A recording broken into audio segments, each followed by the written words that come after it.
coming to the fire station. We've come for the last few years, and they have all the trucks out, the firefighters are out, so you can ask questions, and it's just fascinating, and I think it's really educational too.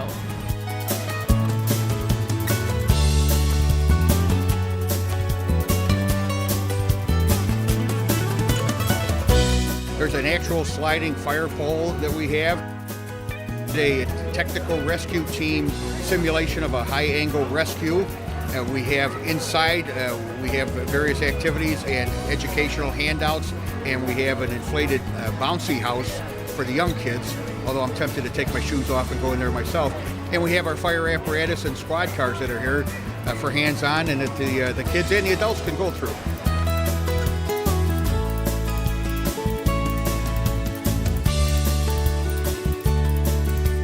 It's always a nice, exciting, fun time. Most people don't get to see something like this up close, so we like to show it off.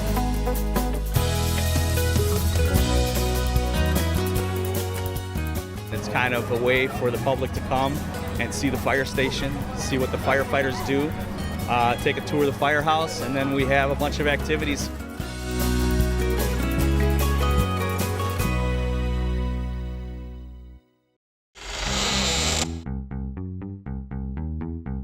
The City of Elmhurst will be collecting pumpkins for composting at the Elmhurst Public Works Garage, 985 South Riverside Drive, on November 3rd from 9 a.m. to noon. This annual pumpkin composting event is held in cooperation with Scarce, an organization dedicated to inspiring people to care for the earth in DuPage County. Thousands of pumpkins have been purchased this season with the intended use of fall decor. When the season comes to an end, many of these pumpkins are thrown away. The City of Elmhurst has teamed up with Scarce to provide an easy outlet for residents and business owners to recycle decorative pumpkins and jack-o'-lanterns. Why compost pumpkins? They are full of nutrients that are good for the soil. They are 90% water. Most of the pumpkins processed in the United States are grown in Illinois, so this keeps the water and nutrients here. Composting pumpkins returns nutrients and water back to our earth. All pumpkins and jack-o'-lanterns can be dropped off at the event for composting. However, only the pumpkins themselves will be collected. Participants with jack-o'-lanterns decorated with stickers, candles, yarn, etc. should remove any materials in or on the pumpkin before delivering for composting.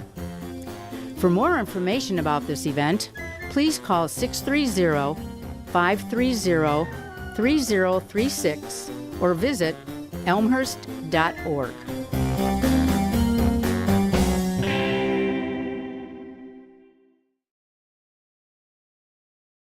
The Churchville Schoolhouse opens the door to the best education in history. Visitors to the historic Churchville one-room schoolhouse take a step back in time to watch history unfold in a restored and accessible National Register of Historic Places property that dates to the 1850s. Today, students can walk in the footsteps of local farm children from the early days of DuPage County for an authentic living history experience led by a schoolmarm from the early 1900s. A visit to the Churchville one-room schoolhouse is hands-on, educational, and fun. Participants use slate chalkboards and McGuffey readers for the day's lessons, and children will be asked to follow proper classroom etiquette. Reading, writing, and arithmetic are all practiced, and students can test their skills during an old-fashioned spelling bee. And of course, no school day is complete without recess, featuring games of the early 1900s. The Churchville Schoolhouse is a popular program for scouts and day camps too. Group visits can be arranged for service clubs, tour groups, and other adult organizations as well. The Churchville Schoolhouse Living History program is operated by the Elmhurst History Museum. Call the museum today to book a field trip or find out more information at 630-833-1457 or visit our website at churchvilleschoolhouse.org.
Welcome to Elmhurst Time Travelers.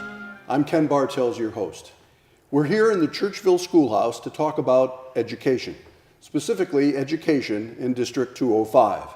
There's a referendum coming up, and we need to know more about it, and that's what this program is about. To do that, I have two very important guests. I have Caforio, who is the president of District 205 School Board, and David Moyer, Dr. David Moyer, the superintendent of District 205. Welcome to Elmhurst Time Travelers. Thank you, Ken. Thanks.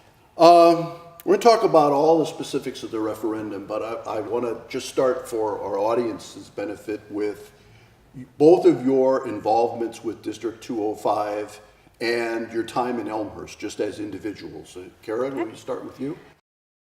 We've lived here, my husband and I, he grew up here, we've lived here over 15 years. And my involvement in District 205 really began when our daughter entered kindergarten. So that's over a decade ago.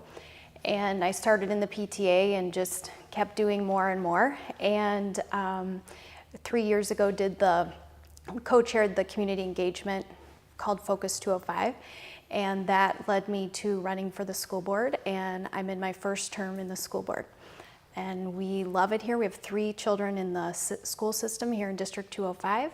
And as a former teacher, my passion is still, even though I'm not in the classroom teaching, it's still education. Dave? Yes, well, it's my 4th year in Elmhurst. I came here with the start of the 2015-16 school year with my daughter, who's a senior now, and then eventually the rest of my family followed.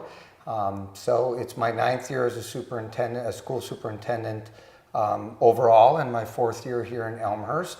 And we have enjoyed the community and got out of an apartment after a short period of time and actually in a house where we have some room and all of those kinds of things. So finally getting a little settled. Terrific. So on November 6th, on the ballot will be a referendum within Elmhurst for $168.5 million for District 205 projects. I'm interested in knowing how, I know that the referendum itself is sort of still very much just getting underway, but how long ago did this process start in terms of leading up to where we find ourselves today? Sure. So the process of engaging with the community and discussing needs that our school system had began over 3.5 years ago.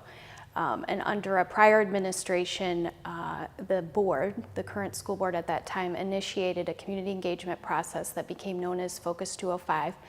I was one of the co-chairs of that, and those were discussions around facilities and finances and the future of our schools. And after that process, about 2 years or a year and a half later, that facilitating team that worked with me, which was made up of many respected and very involved community members, made a recommendation to the school board that the community wanted to see a master facility plan. They wanted, I think it is no secret that our schools are old and have a lot of facility needs. But the community wanted the school board to look at a larger plan that didn't just address the problems. So after that recommendation was made, the school board then had the administration begin a process of looking at all of our facilities. And once they had done all of that work last January, they began making presentations to the board, and the board began studying and looking hard at all of the needs in our facilities, what future education needs would, as best we can predict, sure, what we would want to address and what the community had valued. And so as the board studied, there was continued community engagement through listening sessions at each school. There's been surveys, there's been phone polls, lots of ways for the community to engage. And that feedback has continued to give the board direction as we continued to study all components, meaning facilities, finances, programming. So a lot of time before the word referendum even gets mentioned. Yes. Oh yeah. Yes. Yeah, I think that one of the goals of that group was to not look at it just in terms of bricks and mortar. Kara kind of alluded to that a little bit, but to put it in the context of, what do we value, what do we want our educational system to look like, and then to make sure that we had appropriate facilities to support that. So the board, the school board votes in August to place the referendum on the ballot.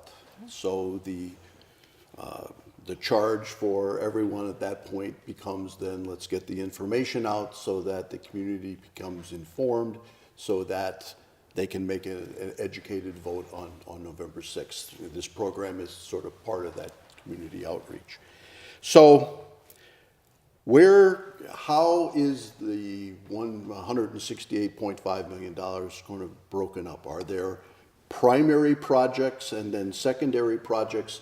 And related question, is there something that absolutely has to be done first before you can do number two? Well, I think that Lincoln Elementary School is 103 years old and Field Elementary School is 87 years old. And so the aging infrastructure of those two facilities were definitely a starting point to how the master facilities plan actually evolved. And then a desire on behalf of the community to move toward all-day kindergarten. And so as we were, as an option in the district, which we currently don't provide. And so there are space considerations for that. And so as we were moving through this, we felt that if we didn't capitalize on this opportunity to create programming and space to support all-day kindergarten, we would miss that opportunity for the foreseeable future, and that we thought that that would be a mistake. So then we kind of started to work from there to figure out how do we put all the pieces together to make that happen. So a new field school and a new Lincoln school are central components of this, as well as space for all-day kindergarten. Then we get into the fact that in the modern era, we have, unfortunately, I would say is a kind word, a need to be concerned about safety and security of our students in ways that we never had to consider before. And so older buildings are not designed for that. So one of the things we want to make sure that we do as a part of this is that we have the modernized double vestibule secure entrances at all of our sites. So we would remediate that at any facilities that don't have that. And we also would take a look at the various different buildings constructed at different eras on different sites, all have different features. And one of the things we want to do, even though they won't be identical, is to make sure that there's parity so that all children have access to similar opportunities. And so if schools don't have air, they would get air. We have Fisher Elementary School doesn't have a stage. Churchville Middle School doesn't have an auditorium. So you start going down the list and you start trying to make sure that all of our children have similar opportunities. And then a major component that the community valued was future-ready learning, a move toward more STEM opportunities for students. And so we would upgrade all of our sites to include future-ready learning spaces. And that would be media centers, maker spaces, STEM spaces, collaboration zones, facilities that support career pathways and interdisciplinary learning. But in order to do that, we wanted to do a financing structure that minimized the impact on the tax rate for our community. And so through some creative refinancing and previous refinancing, that boards have been very good custodians of the taxpayer dollar and have saved the community nearly $15 million in previous refinancing efforts. So with bonds expiring and issuing new bonds in various stages, we can level that tax rate over time, but we also have to stage the project carefully. So some of the first things we would do would be to add space to Edison and do some renovations at Bryan, so that we could then house students during the transition of having to build the new schools for Lincoln and Field. And we would coordinate those other projects as the various funding streams became available in 2019, 2021, and 2023. So Edison and Bryan then become new spaces, temporary or new spaces, period. You find future uses for them during the building projects where schools are being completely taken down. Correct. So Bryan has an issue with its main entrance. That's one of the buildings where we kind of have a pronounced problem with the distance between the front doors and the setup of the building and the main office. So when we rectify the main office situation, we free up space for classrooms, and Bryan is currently tight on space. So when the project is over, it addresses a practical need at Bryan. And the Edison project gets us the space we need for all-day kindergarten and helps us balance class sizes across the district. But the temporary benefit of doing those projects first is that then we can do the construction at the other sites when the students are not present. It gives us options for housing students on a temporary basis during construction. So basically, there's almost no facility in District 205 that's not going to see a benefit from this referendum. Correct.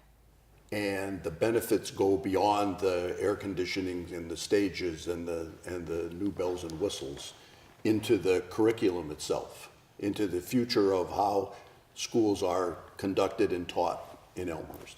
Oh, absolutely. I'm very proud of our teachers and our educators across the district in the shifts that they've made recently in how they approach their classroom and the way we are trying to personalize learning for students and make learning more real world, and those things I'm very proud of. But at the same time, when you have very small classrooms, or when you have spaces that were designed for other purposes, or when you have small libraries that basically just have stacks of books and don't really allow for much else, the educators do the best they can, but we certainly could serve our students better if we could modernize spaces, no question.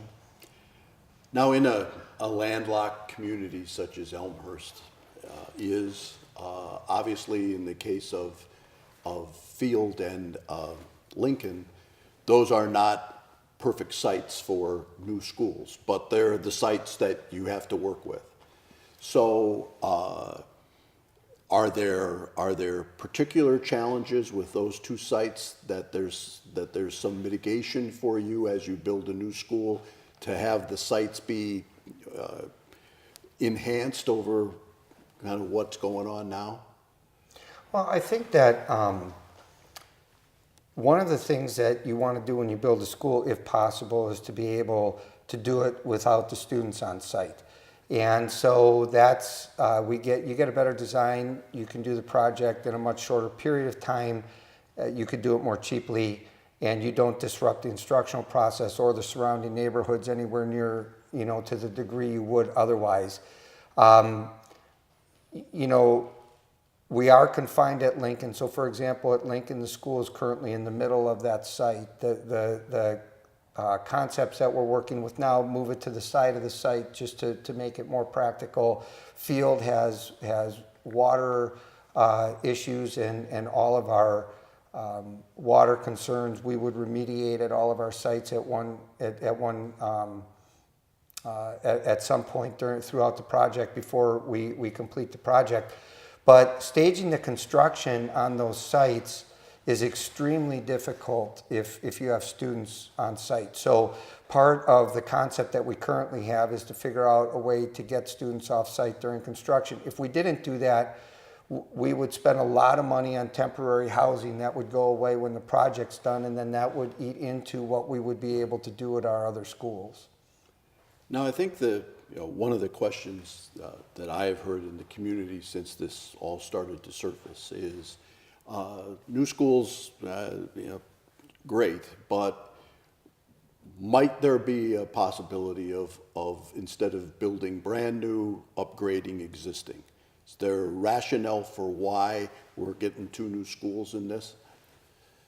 Well, the board initially, when the architects and construction people came and presented to the board, Lincoln, in order to really address the issues. It's been added on to and it's been worked on, and it really, even though it is an old building, and trust me, I love the old vintage look, but I think it's beyond, you can even repair it. And the cost to just maintain it and even improve it a little becomes so expensive that you still in the end have a building that's over 100 years old.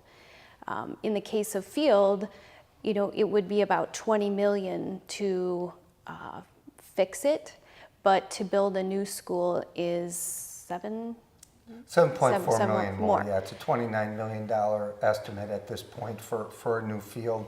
And then you still have an So old it's an simply old not school. cost effective. It's Right. not. You know, Lincoln would require a minimum of $5 million of just patchwork, and then, you know, 10 years later we'd still have an old school. To actually bring it into any kind of semblance of similarity with our other schools, we'd be spending about $26.5 million on that building, as opposed to a new school's estimated cost coming in at about 32.5.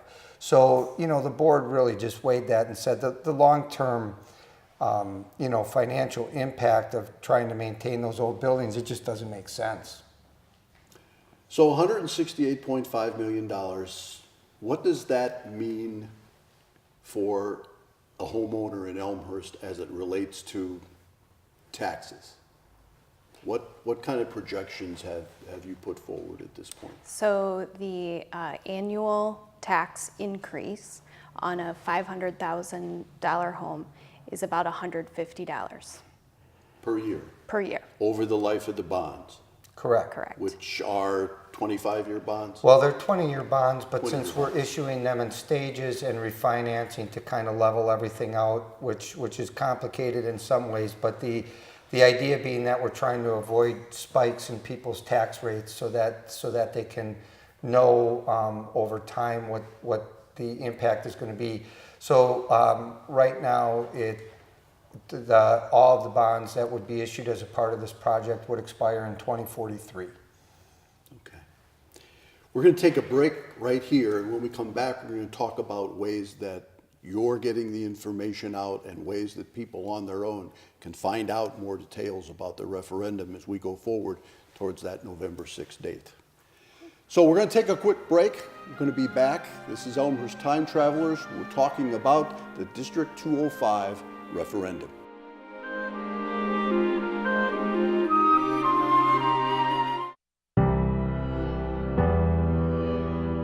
Welcome to Elmhurst Community Unit School District 205. A place where teaching is bold and students are highly engaged in their learning.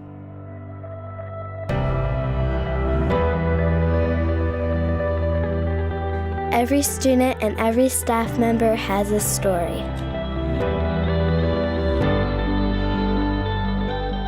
Decisions are made based on what is best for students.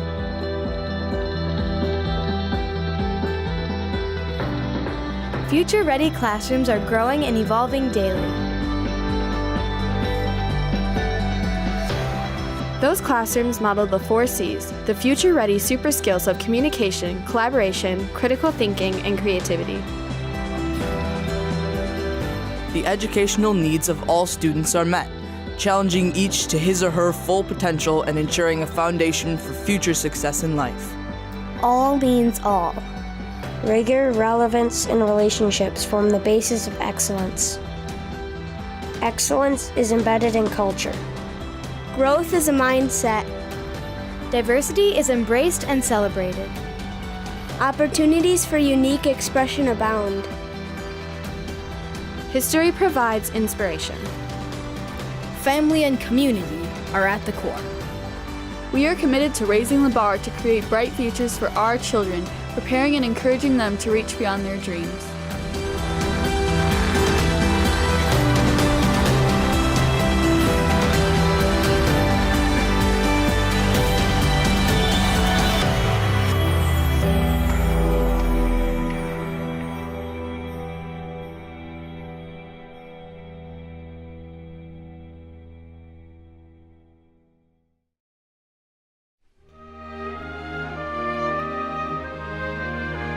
Welcome back to Elmhurst Time Travelers. We're talking about the District 205 referendum, $168.5 million for the future of education in Elmhurst. We're talking with Dr. Dave Moyer and Kara Caforio from the school board and District 205 administration, and we kind of did the nuts and bolts of the referendum, but I'm interested in, it's been out there now for a few weeks. What kind of feedback are you getting as you meet with groups and, frankly, in Elmhurst, individuals on the street who will not be shy about coming up and asking you questions? So, Kara? Yeah, I think for the most part, initially people want more information. They want to know where that $168.5 million is going to be spent. They want to know the tax impact on their house, how it affects them. And if they have a student in school, they want to know if their school is, how it's going to be impacted and what could be in it for their children currently. So there's a lot of answering those questions, and also how did you get to this decision, and that I think, the board's been working hard, but people don't always see all those meetings and hours of work, and we've spent a lot of time studying to get to this very important but big decision that we all took very seriously. What's the number one question that you get? Well, I think that in 2000, when you did York, it was obvious you're building a high school and every student gets to go to the high school. But some people haven't been in a lot of our other schools around the district if their kids didn't go there, or because there are some moving parts with this, people don't understand various aspects of the project. And so I kind of agree with Kara that there are just people want information, I think, primarily. I get some questions about timeline, because if they want all-day kindergarten, they want to know when can that happen, or whatever. So some of it's, a little bit personal, but a lot of it is, I'm sensing that there is an understanding that we need to do something generally, because, the Lincoln conversation's been going on for a long time. I think people know that the York Auditorium was left out of the 2000 referendum, and that that facility is really struggling. So in some ways, I don't think it's a complete mystery to people that we're at a time where we need to take a look at our facilities. I think they just want to be able to understand what we're trying to do and where the money would go. There are special rules for referendums, including how they're funded, the promotion of them. Can either one of you shed a little light on how that works? Because I know you're seeking funds to pay for telling people about the referendum. You want to take that? Sure. Well, there is a citizens committee that is a separate entity from us, and as it relates to the school district, which, Kara and I fall under these guidelines, we can provide information to people, and that's what we're doing. And our website is pretty robust with information. We have been hitting the pavement, getting out and about to as many groups as possible to try to explain the elements of the plan and help people understand it. So those are the types of things that we can do. A lot of answering questions, which we're happy to do. Well, I did some math. We're in a schoolhouse, of course. I did some math, and it was 79 days from the school board vote to November 6th, which is still ahead of us. 79 days, not a long period of time. So what exactly is going on? What's the game plan to get the information out? You already mentioned a website. What is that website? So the website is elmhurstdistrict205.org, and there's a link to the master facility plan that takes you to all the referendum information. And there are videos uploaded that show the schools that, like Lincoln and Field, and the facility specific needs. There is a poster that shows, you can download it, a poster that shows where all the money is going, and it also shows has the ballot question on there so people can understand and read it ahead of time before they go in to vote. It's very lengthy. And so all that information is available on the website. And there's also dates for tours that people can go and visit the schools. And then the cornucopia of PTA events and community events and going to things as representing District 205. Yeah, we had a State of the Schools and a Community Finance Night. Both of those dealt obviously with this topic pretty extensively. And Kara mentioned the building tours and the videos. I would encourage people to take advantage of that if they're interested. I think it would be pretty revealing to some of them, some of the conditions that our students experience and our employees experience every day. And then, you know, we've talked to as many of the service organizations as possible. We've talked to as many of the elected officials as possible. We requested the endorsement of the Chamber of Commerce. We're meeting with as many different various segments of the population as possible to try to help. We know that only 25% or so of families actually have students in the schools, but in a multi-generational community like Elmhurst, a lot of people have grandchildren in the schools or went to these schools themselves, or at the very least want to sell their house at some point and, you know, want to protect their own individual investment. And so it's just really a concerted effort to get to as many different types of people as possible to increase the understanding of what we're trying to do. I have never heard a conversation about the overall well-being of the city of Elmhurst and its attributes that didn't include District 205 in the first three, if not, in many cases, number one. The real estate executives and brokers will tell you that. The other officials of other organizations will tell you excellence in the schools is exactly what people are looking for and if you will, expecting from a place like Elmhurst. You mentioned, Dave, a few moments ago the last referendum. The history, the recent history of referendums in District 205 is quite positive. Yes, it is. The 2000 referendum at York was an $81 million referendum, but $13 million of that came from state capital projects with former Speaker of the House, Lee Daniels, I think, very prominent in supporting that effort. But that program dried up 15 years ago. That money doesn't exist. But that referendum passed with 77% support. And the 2006 referendum, which was more of a short-term approach, I think, you know, this is more of a long-term master plan to try to take us through the life of these bonds. But at the time, they had similar issues, some very old buildings. They were coming off the York referendum. They were trying to figure out what to do. We had space concerns at that time. I mean, although I wasn't here and wasn't involved, obviously I learned as much about it as I could. And that referendum actually resulted in a more substantial tax increase than this one would, but it passed with 67%.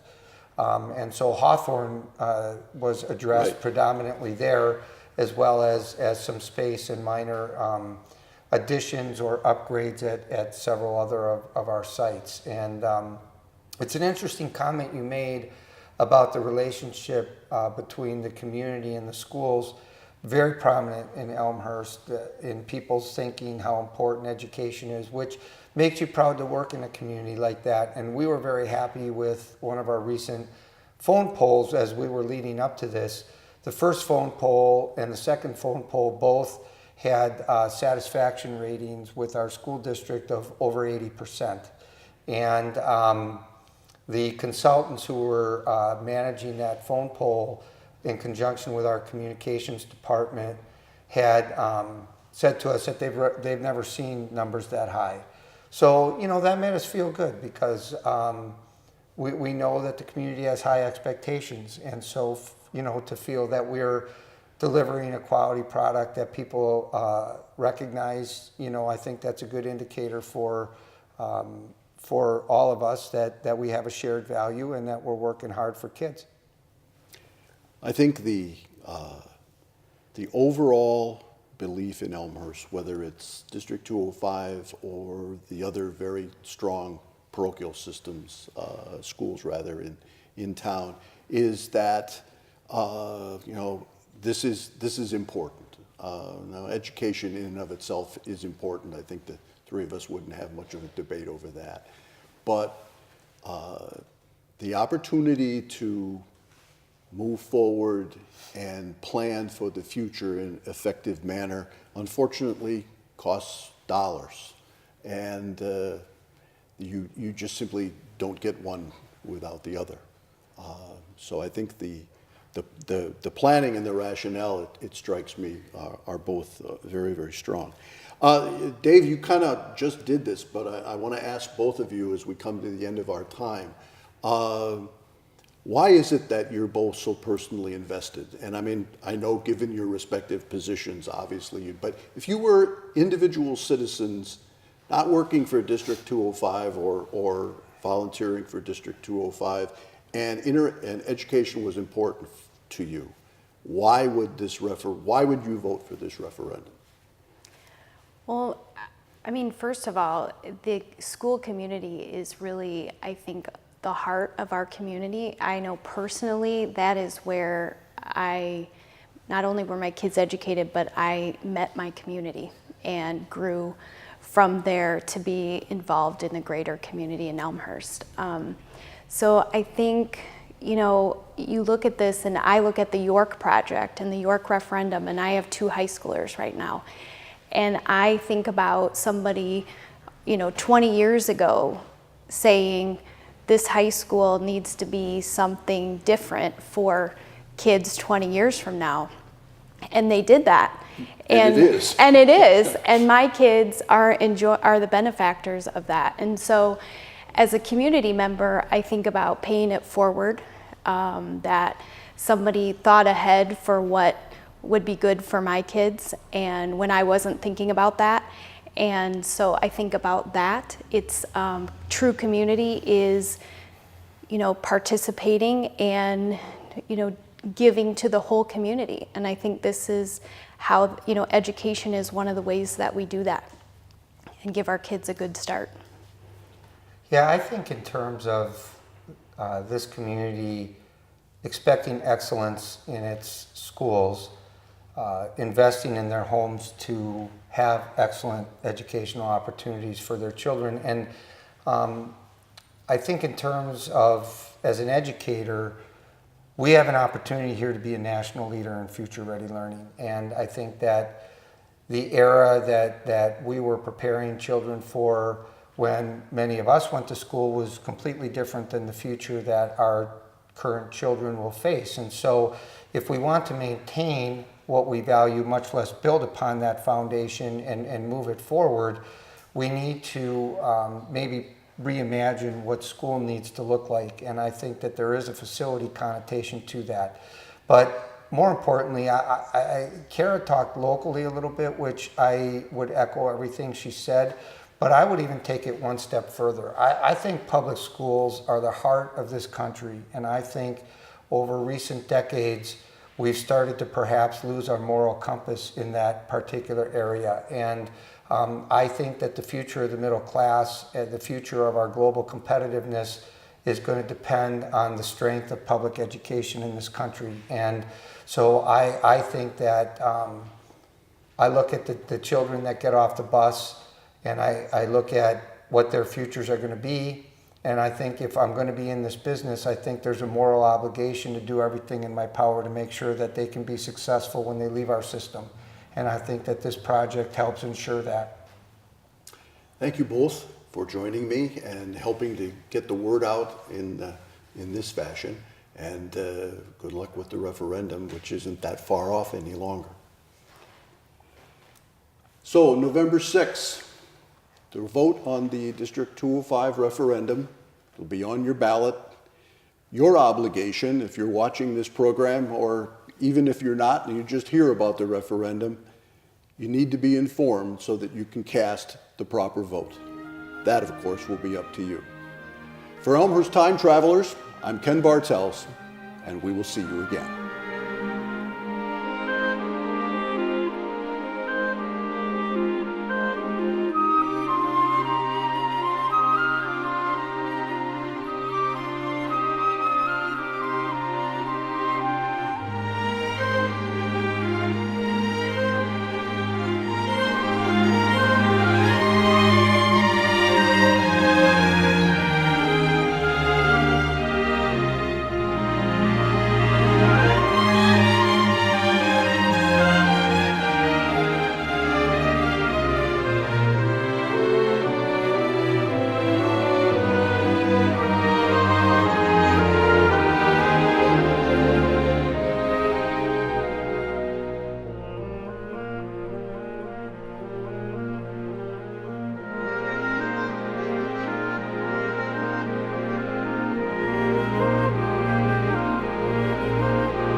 Every time that it rains really hard and really fast, Emerson is kind of overwhelmed with water. A couple weeks ago, we actually had 75% of the first floor that was underwater within 10 minutes. The teachers who it impacts when the water gets into their classrooms, they have to basically re-put together their classrooms every time. I was not here for this, but prior, the entire basement flooded, which caused a significant amount of damage to our library. With our library being in the basement too, that was an area of pretty significant concern there. Anytime we get water, if it comes quickly, we're going to have water in the building. So in our storage facilities, which has damaged furniture and other things because we don't have other places to store them, we take on water. We take on water in a couple of our classrooms, and actually our water comes into the auditorium there as well, runs down the wall and into our learning center. In the summer, when going into a room, having been closed over the weekend, but then going in, there was mold all over the surfaces. One of the stories that kids can't wait to tell me about, were about the mushrooms growing on the floor of their art room. Here at Jackson, we have two spaces that are not ADA compliant. One is our basement, which we use as our conference room where we meet with parents, but also our instructional space for our occupational therapy and for our band and orchestra students. Our music classroom is on our stage, which is in our MPR, and that is not ADA compliant as well. So we have two students currently in wheelchairs that have music with their class, either in a classroom space or in our gym. Having to climb 3 flights of stairs anytime you want to get up to 4th grade, 3rd grade. It's inconvenient. I think it's dangerous. Climbing those flights on a regular basis is dangerous. There are times when the elevator has not worked and we've not been compliant, ADA compliant. The elevator was broken, so I had to get around the school without the elevator with crutches. So Miss Maggie took my crutches and I would have to scoot up and down the stairs on my butt, and it got super annoying. I've been here for about 20 years, and as the years have gone on, I've just kind of seen our building deteriorate. The bathrooms are constantly overflowing or flooding, or water is running, so that's on a weekly basis. In my classroom, every time the heat is on, it floods at the bottom. Water drips from my ceiling. I only have 2 windows, they don't have screens.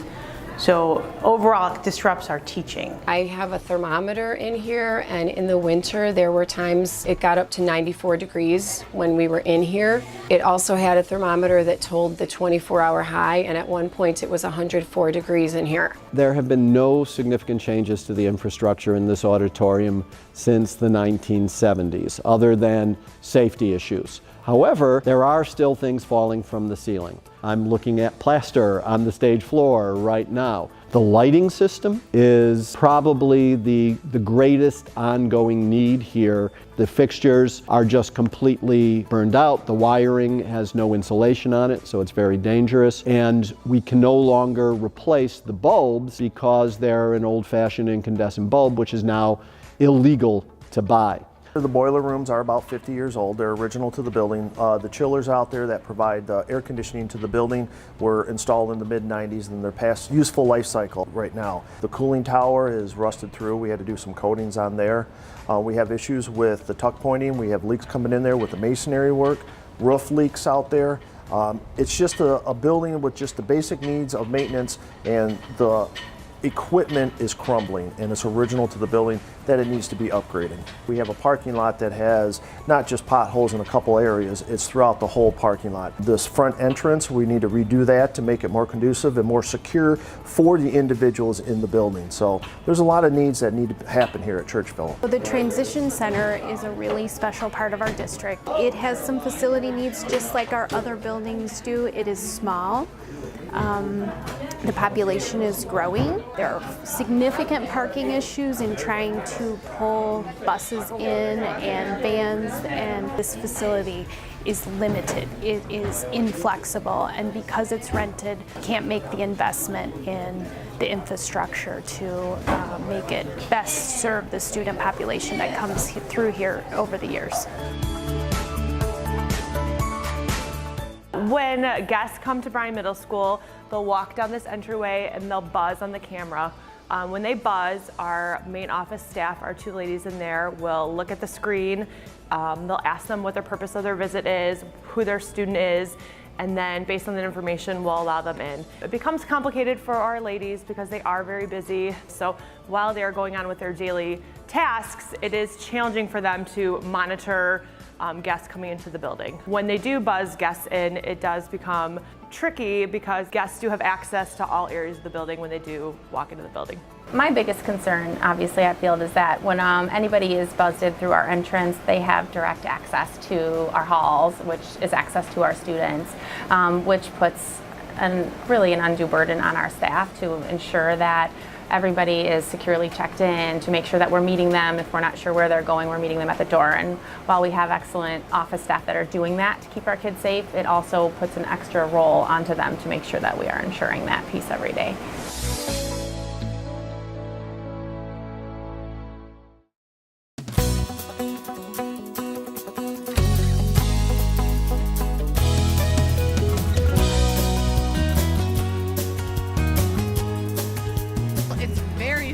We love coming to the fire station. We've come for the last few years, and they have all the trucks out, the firefighters are out, so you can ask questions, and it's just fascinating. And I think it's really educational too.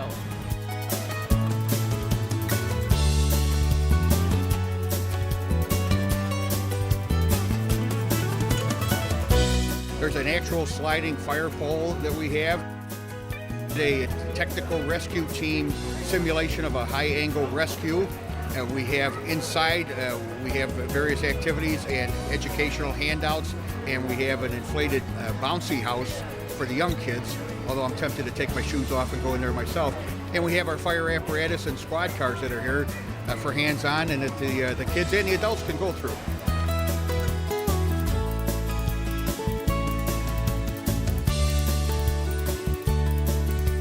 It's always a nice, exciting, fun time. Most people don't get to see something like this up close, so we like to show it off.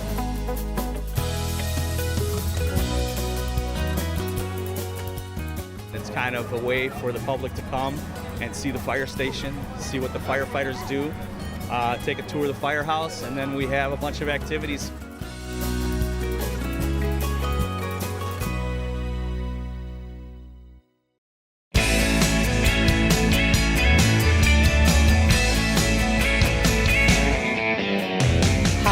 Welcome to the Elmhurst History Museum. I'm Patrice Roach of the museum staff, and today we're going to take you on a tour of our current exhibit, Chicago Rink Rats, the golden age of roller skating.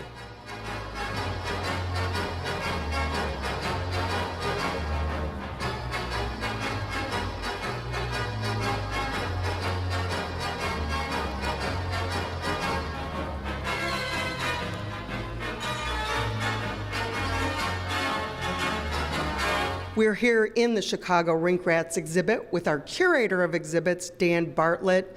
And Dan, thanks for joining us today. Tell us a little bit about some of the highlights of the Rink Rats exhibit. We're standing right now in front of one of the central pieces of the exhibit, which is a large map of the Chicago area that has copies of a lot of the artwork that roller rinks used to advertise themselves.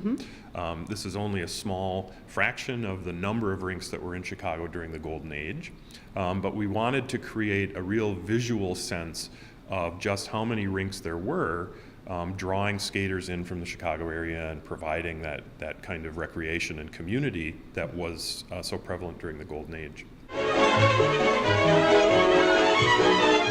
To Paris comes the latest export from America, the skating vanities. Acclaimed as the hit of the Paris season, the vanities now plan a world tour.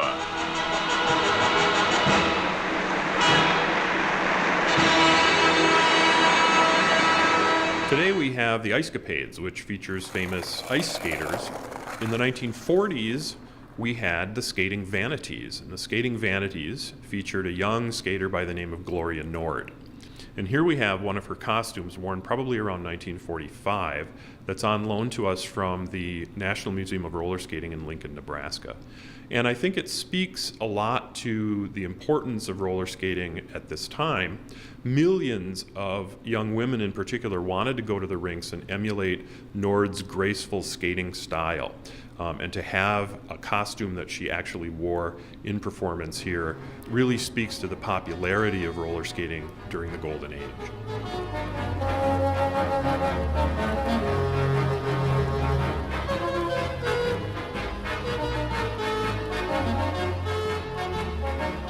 During the golden age of roller skating, there were really only two ways to make music loud enough for the skaters to hear above the din of the wheels. And the first of those was to hire an orchestra or a band, and that was expensive. The second way was to acquire a theater organ. And the Elm Rink here in Elmhurst had one of the largest and best theater organs in the Chicago area.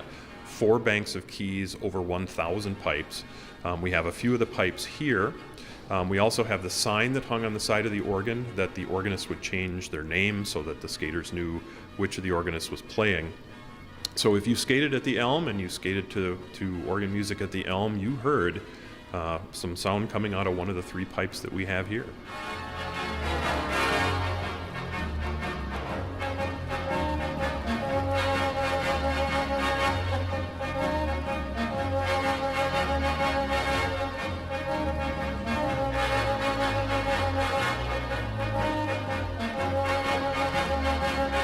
Thanks for taking this sneak peek of the Chicago Rink Rats exhibit with us here at the Elmhurst History Museum. You'll want to be sure to see the entire exhibit, which is open through November 4th, 2018. For more information, please visit our website at elmhursthistory.org.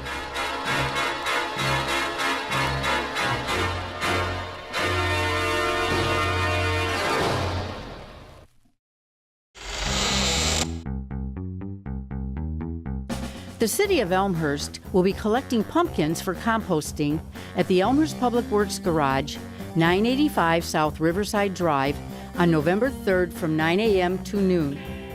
This annual pumpkin composting event is held in cooperation with Scarce, an organization dedicated to inspiring people to care for the earth in DuPage County. Thousands of pumpkins have been purchased this season with the intended use of fall decor. When the season comes to an end, many of these pumpkins are thrown away. The City of Elmhurst has teamed up with Scarce to provide an easy outlet for residents and business owners to recycle decorative pumpkins and jack-o'-lanterns. Why compost pumpkins? They are full of nutrients that are good for the soil. They are 90% water. Most of the pumpkins processed in the United States are grown in Illinois, so this keeps the water and nutrients here. Composting pumpkins returns nutrients and water back to our earth. All pumpkins and jack-o'-lanterns can be dropped off at the event for composting.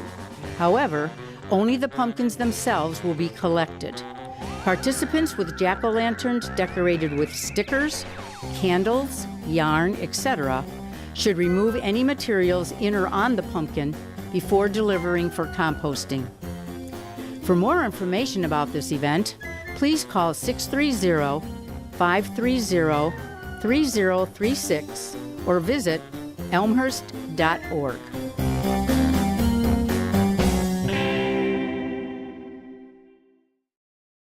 The Churchville Schoolhouse opens the door to the best education in history. Visitors to the historic Churchville one-room schoolhouse take a step back in time to watch history unfold in a restored and accessible National Register of Historic Places property that dates to the 1850s. Today, students can walk in the footsteps of local farm children from the early days of DuPage County for an authentic living history experience led by a schoolmarm from the early 1900s. A visit to the Churchville one-room schoolhouse is hands-on, educational, and fun. Participants use slate chalkboards and McGuffey readers for the day's lessons. And children will be asked to follow proper classroom etiquette. Reading, writing, and arithmetic are all practiced, and students can test their skills during an old-fashioned spelling bee. And of course, no school day is complete without recess, featuring games of the early 1900s. The Churchville Schoolhouse is a popular program for scouts and day camps too. Group visits can be arranged for service clubs, tour groups, and other adult organizations as well. The Churchville Schoolhouse Living History program is operated by the Elmhurst History Museum.